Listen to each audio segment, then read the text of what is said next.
Magandang araw mga kaibigan. Pag-usapan naman natin ngayon yung naging viral na usap-usapan yung namamagang mata ng First Lady Liza Araneta Marcos. So maraming nagtaka bakit na ganun. Talagang black eye. So ano ba talagang dahilan?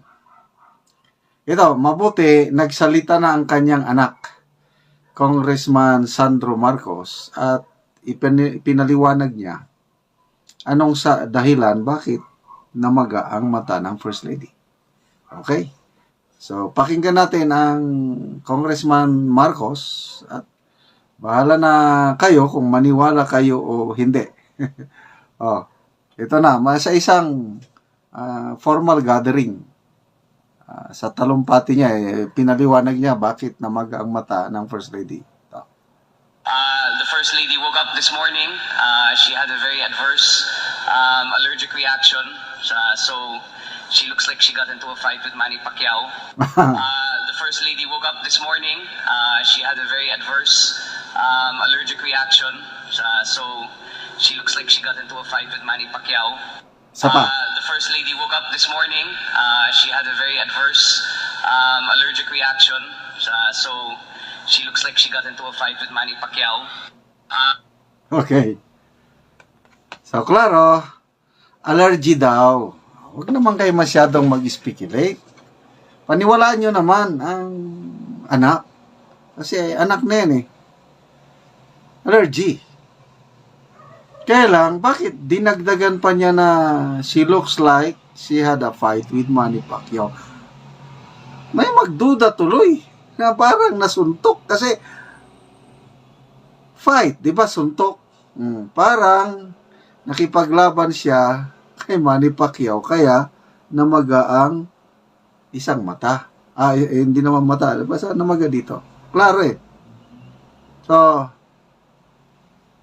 allergy. Maniwala ba kayo? O sinong nakaranas ng allergy sa inyo? Ako, nakaranas na ako ng ganyang allergy. Namaga. Buong mukha ko namaga. Ito. Kailan ba yun? Na-assign ako noon sa Philippine Military Academy. Lieutenant Colonel pang ranggo ko. Ito po ko, puti ano? Sinubukan kong nagtina, dye. Kaya lang parang yung shampoo style lang, shampoo ganon, para pampaitim. Sinubukan ko. Nako, allergy. Namaga ang buong mata ko. Dito talagang nahubag kung sa Bisaya. So kung allergy na naranasan ko, dapat dalawang mata magganon. So ang tanong, sa First Lady, kung allergy, bakit isang mata lang?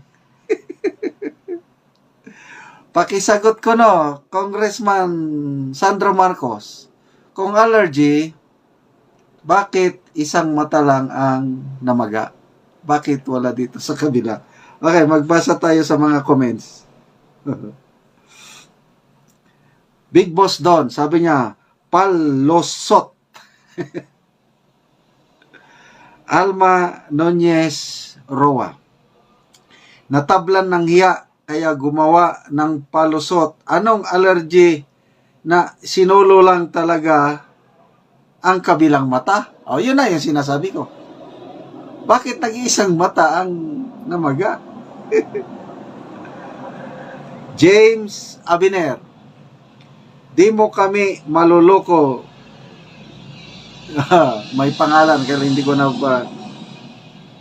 Joe Rosel, alam na sa bunganga mo na rin nahuli ang katotohanan. Yun ba? Bakit dinagdagan pa niya na it looks like she got a fight with Manny Pacquiao?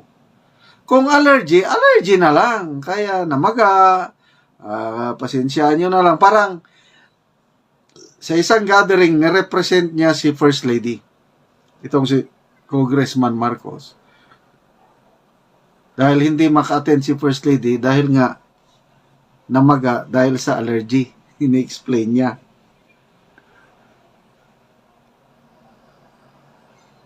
Hiram Sinonak, ayan na naman, pinagmumukhang tanga ang mga tao. Yun. So, kung ako, tanongin niyo, maniniwala ba ako sa sinabi ng congressman? I'm sorry, Congressman Marcos. Hindi ako naniniwala sa sinabi na allergy. Kasi nasubukan ko nang nagka-allergy. Mga matagal, 2 or 3 days bago nawala yung kailangan pa akong injectionan eh. Nadala talaga ako sa ospital.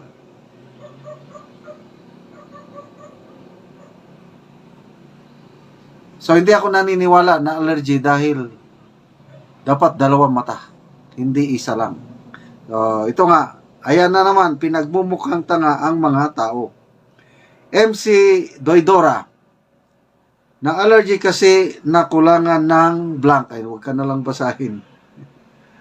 Lani Halili, katakot nilang pahirapan. Huwag na yan. Nons Estepa, baka nasobrahan yan sa polvo.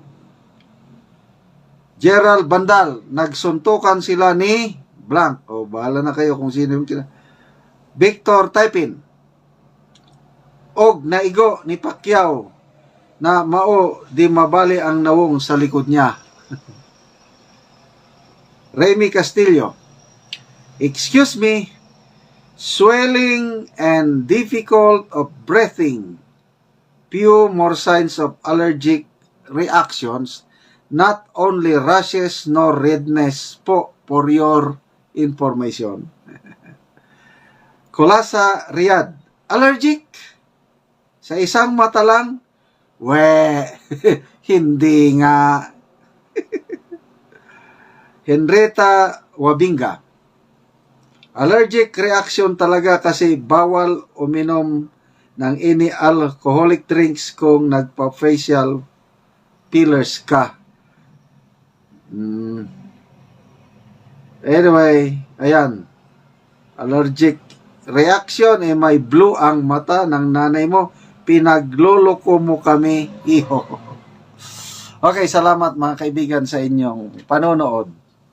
Ang income sa channel na ito, tinutulong natin sa Tribong Talaandig. Namimigay tayo ng yero at pako para yung sira-sirang bahay ng Talaandig, butas-butas na yero, hindi sila makatulog kung mag-ulan, maayos nila. So, panoorin nyo ang video na ito, makita nyo ang kawawang kalagayan mga bahay ng Talandig. Salamat sa inyong panonood, kaya nakakapagbigay tayo ng yero at pako sa tribong ito. Sana ituloy nyo lang ang inyong panonood na hindi kayo mag-skip ng ad.